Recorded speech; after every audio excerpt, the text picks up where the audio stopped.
Bonjour à tous, la bienvenue pour cet astro-oracle de la semaine du 29 janvier au 4 février.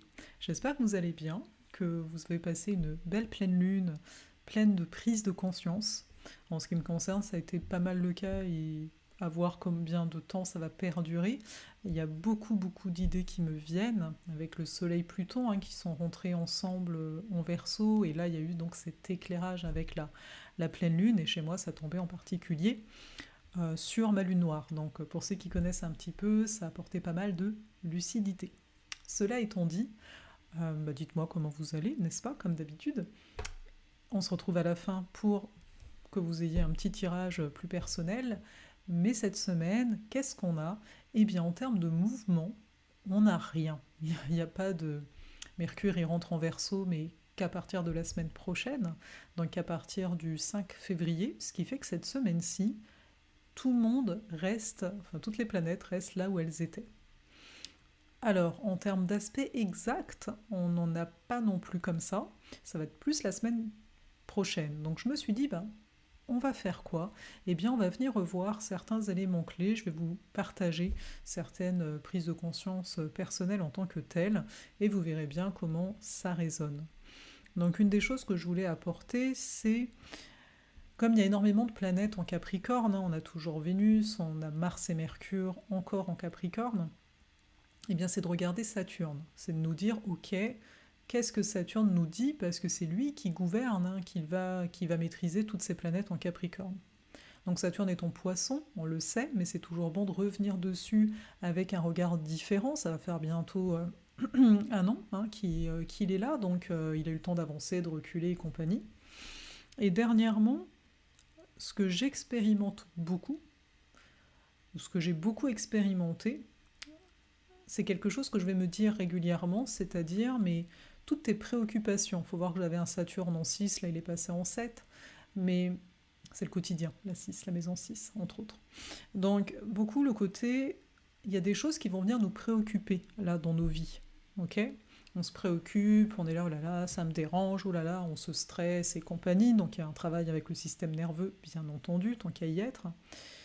Mais en fait, pour moi, ce Saturne Poisson, il nous montre que par rapport à une vie humaine, par rapport à dans un mois, dans peut-être même 2 semaines, est-ce que tu te souviendras là de ce courriel auquel tu as dû répondre et que sur le coup, ça t'embêtait beaucoup? Est-ce que vraiment, je sais pas moi, peu importe les préoccupations que tu as là, on s'entend qu'il y en a certaines qui sont plus grosses que d'autres. Moi, je parle vraiment des petites choses là du quotidien, ces obligations, cette pression qu'on va pouvoir se mettre, qui va nous prendre beaucoup d'énergie, parce que justement, on met de la pression, on met de la tension, et qu'au final, si on se met en mode poisson, le poisson c'est la globalité par rapport à la Vierge qui va être beaucoup plus dans la minutie, le détail, et peut-être ici, justement, on a un Saturne Poisson, on n'a pas un Saturne Vierge. On nous montre bien comment on va gérer notre énergie, Poisson, l'énergie émotionnelle, et bien en prenant de la hauteur, en se rappelant que ce n'est qu'un détail.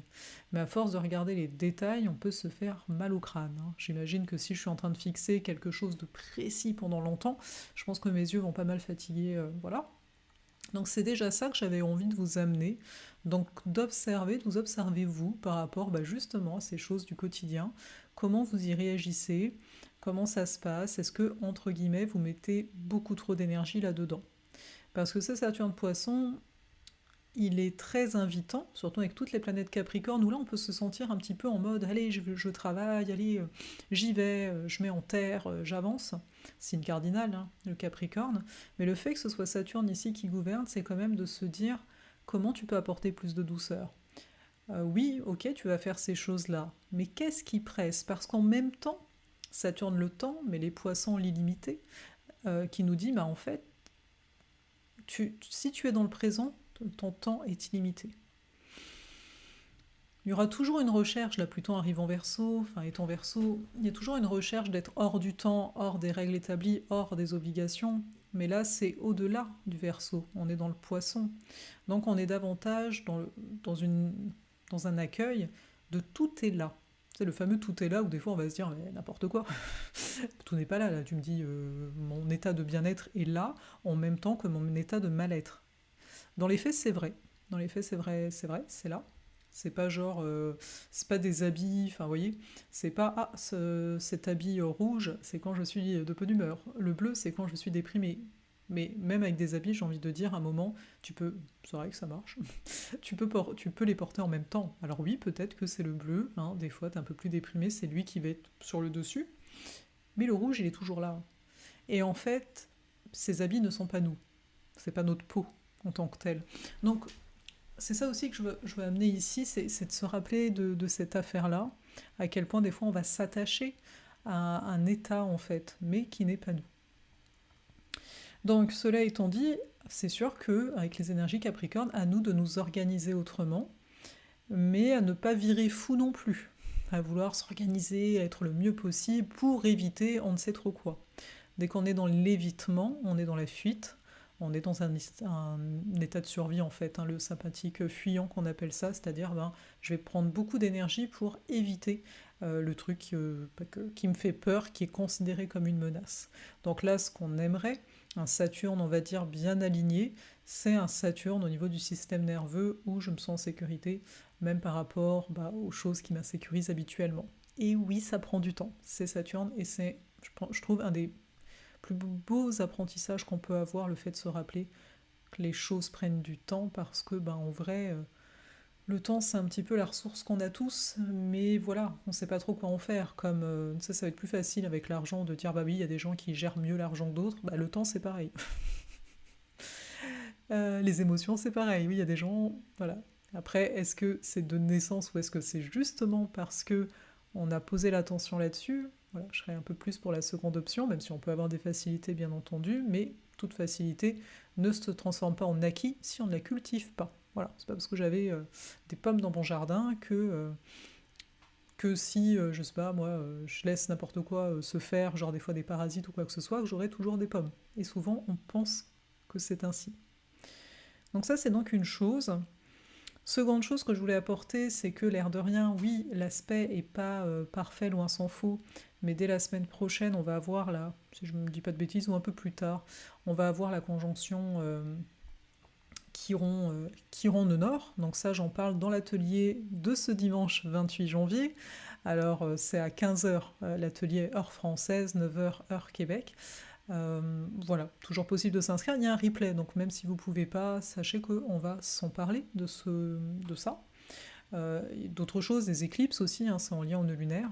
Donc ça, je vais pas, pour l'instant, je vais pas en parler plus que ça, parce que de toute façon, c'est pas encore là, mais c'est quelque chose qui se prépare. Donc, juste à dire que en termes de blessures personnelles, hein, Chiron, c'est ça, il y a du travail. Et il y a du travail notamment parce que lors des prochaines semaines, on va le voir ensemble, enfin dès la semaine prochaine, hein, on va avoir le passage déjà de Mercure qui va passer sur Pluton, hein, suite au Soleil, puis un peu plus tard on aura Mars et quasi simultanément on aura Vénus. Donc ça on s'en reparlera, c'est un moment clé et j'en parlerai aussi dans l'atelier de dimanche. Oui, c'est un atelier qui va être pas mal complet simplement parce que Mars et Vénus gouvernent l'axe Bélier-Balance, là où il y a les nœuds lunaires. La dernière chose que je voulais apporter avant de tirer les cartes, c'est, vu qu'on a de l'espace en fait, justement, c'est au niveau de ce mois de février. En numérologie, moi j'aime beaucoup la numérologie à 22 nombres. Donc vous savez que l'année 2024 est une année 8, donc la justice. Et le mois de février est un mois 2, donc on va additionner 2 et 8. Et on arrive à 10, donc c'est la roue de fortune. Alors c'est sûr que chaque mois, en fonction de votre date de naissance à vous, va se teinter, nuancer autrement, hein, faut le savoir. Mais donc ici, ça va venir nous parler, la roue de fortune, de deux choses l'une. On dit souvent c'est le hasard, il se passe des choses, mais en fait la roue tourne. Donc la roue, à nous de la faire tourner aussi. Donc c'est un mois qui peut être bousculant pour certains, dans le sens il peut y avoir des événements non prévus qui arrivent, etc. La carte d'avant c'était l'ermite, donc ça montre. Le mois de janvier, c'est comme si on était en préparation, on avait peut-être envie d'accentuer certaines choses. Moi, je pense toujours à l'ermite avec sa lanterne, qui a peut-être vu certaines choses. Et là, d'un coup, c'est je me mets en marche pour aller vers le 11, qui sera le mois d'après, hein, le mois de mars, où c'est la force. Donc c'est quelque part, c'est un mois pour moi, février, un mois de préparation, mais quand même actif, hein, par rapport à janvier où c'était un peu attends, on a besoin quand même de repos. Et là, peut-être que vous avez senti aussi la différence. Vous voyez, là, on est vraiment à la fin du mois de janvier. Vous pouvez déjà sentir, bon, vous allez me dire, il y a du verso et tout, mais une sensation de allez, là, à moi d'être un peu plus peut-être proactif. On va peut-être aller plus chercher, pourquoi pas, le contact avec l'extérieur. Si vous avez un projet professionnel, d'aller chercher des ressources à l'extérieur. Parce que le mois de mars, on sera donc 11, il y aura quand même beaucoup d'énergie à disposition, ça dépendra toujours de ce qu'on en fait, et déjà on peut déjà voir, hein, numérologiquement parlant, que le mois d'avril sera un mois 12, donc le pendu. On pourra peut-être s'en reparler à ce moment-ci si je n'oublie pas. Mais quand on comprend ça, alors après il faut voir, encore une fois, personnellement, c'est un mois quoi pour chacun, voilà. Comme pour là au niveau des astres, hein, ça va pas nous toucher de la même façon, mais c'est juste ici de voir un petit peu la progression dans l'année, de se dire ok, il y aura une forme de halte au mois d'avril, avant de repartir sur quelque chose. Le mois de mai, ce sera la mort dans quelque chose de nouveau, un renouvellement, il y a quelque chose qui va vraiment se renouveler au mois de mai.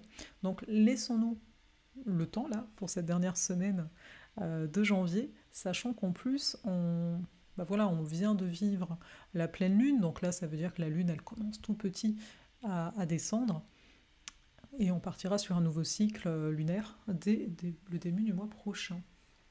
Bon, je m'arrête là-dessus. Là, je n'ai pas encore fait les... On va faire ça tout de suite. Je n'ai pas encore fait on va dire les coupes, je ne sais pas si on pourrait dire ça, mais les petits duos de cartes. Donc on va faire ça là.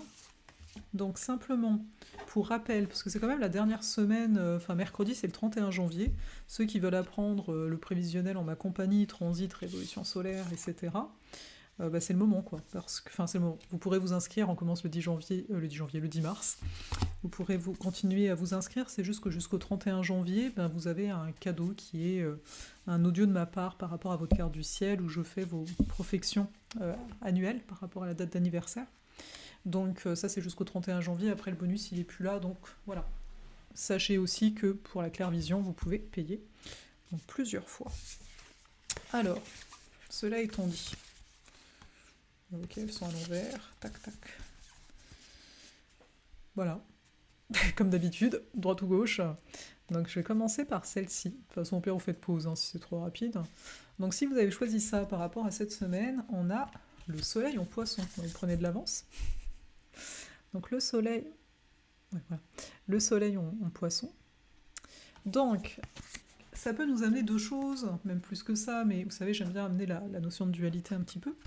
Donc d'un côté, soleil poisson, ça peut être un signe bah, que vous allez avoir le goût d'être dans votre grotte hein, pendant la semaine qui s'en vient, d'être dans votre coin, de prendre le temps. Ça peut aussi faire du bien d'être dans quelque chose d'artistique, d'avoir des espaces justement où vous pouvez buller, on a tendance à dire ça, où vous pouvez vraiment, comme un poisson dans l'eau, faire ce que vous voulez en fonction de votre ressenti. Pour certains, peut-être que c'est une semaine où là, vous allez être un peu plus confus. Ça peut être l'autre aspect hein, du soleil poisson, un peu plus en retrait, quoi qu'il en soit. Donc voilà, la confusion, où suis-je, où vais-je, tout ça. Et puis en même temps, le soleil poisson, ça peut être à l'inverse, ça peut être assez surprenant, mais ça peut être à l'inverse, j'ai envie de connecter avec d'autres gens de cœur à cœur. Tu sais, il peut y avoir cette notion d'ouverture en soi, mais il faut comprendre que l'essence de fond, c'est la même. Besoin, envie, voyez ça comme vous voulez, de vous relâcher en fait. Il y a vraiment cette affaire-là, de prendre vraiment le temps, de sortir des obligations, de sortir du quotidien, des petites tâches comme ça. Voilà, en fait c'est ça qui vous épanouirait le plus, d'être peut-être certains pour bouquiner, d'être dans un monde imaginaire, ou il y a vraiment ce besoin de lâcher sur les petits trucs du quotidien, et après, bah, dépendant du contexte, si vous l'êtes déjà, c'est de dire, il faut peut-être revenir à la réalité quoi, pour rayonner aussi. Si vous avez choisi l'autre, ah, Mars Scorpion, hein, c'est pas rien quand même. Donc Mars Scorpion. Alors, est-ce que vous aurez besoin pendant la semaine de faire preuve de détermination? Vous savez, le Mars Scorpion, c'est un Mars qui sait très bien se concentrer, il se connecte à ses désirs, et certains, parfois, vont se connecter aussi à leur vengeance personnelle. Ce que je veux dire par là, c'est que des fois, on est déterminé parce qu'on est là, ça s'est passé comme ça, mais là, ça ne se passera plus comme ça. Vous voyez un petit peu l'idée, donc ça peut être aussi un Mars Scorpion en ce sens. ici, Mars, c'est quand même qu'est-ce qui me motive à agir, comment je fais les choses, ce n'est peut-être pas le Soleil, mais quand même, voilà, je me permettrai de dire si vous êtes à fond dans quelque chose, limite obsessionnel avec quelque chose, bah, d'essayer de lâcher un peu plus, lâcher un peu plus les prises, parce que sinon ça peut être trop pour votre corps, hein. Mars, ça va être beaucoup en lien au tout ce qui est musculaire aussi dans le corps. Donc là, en Scorpion, c'est on peut peut-être avoir du mal à connaître nos limites et aller un petit peu trop loin par rapport à notre corps, par exemple, hein. Et puis, bah, bien sûr, ça peut être, est-ce que vous allez avoir besoin de vous défendre? Vous allez vous sentir attaqué? Est-ce que vous allez avoir le goût d'affirmer, de dire ce qui ne va pas? Bon, c'est pas Mercure, mais ça reste Mars, donc peut-être d'affirmer en termes d'action, voilà, ça marche, ça marche pas. Voilà, c'est ça qui me vient. Donc vous me direz que ça me fera plaisir de vous lire. Bah, voilà, qu'est-ce que vous avez choisi? Est-ce que ça vous parle sur le coup? Et puis bah, je vous souhaite une excellente semaine et je vous dis bah, à tout vite, hein, que ce soit à l'atelier du 28 ou que ce soit à un autre moment là, à chaque semaine.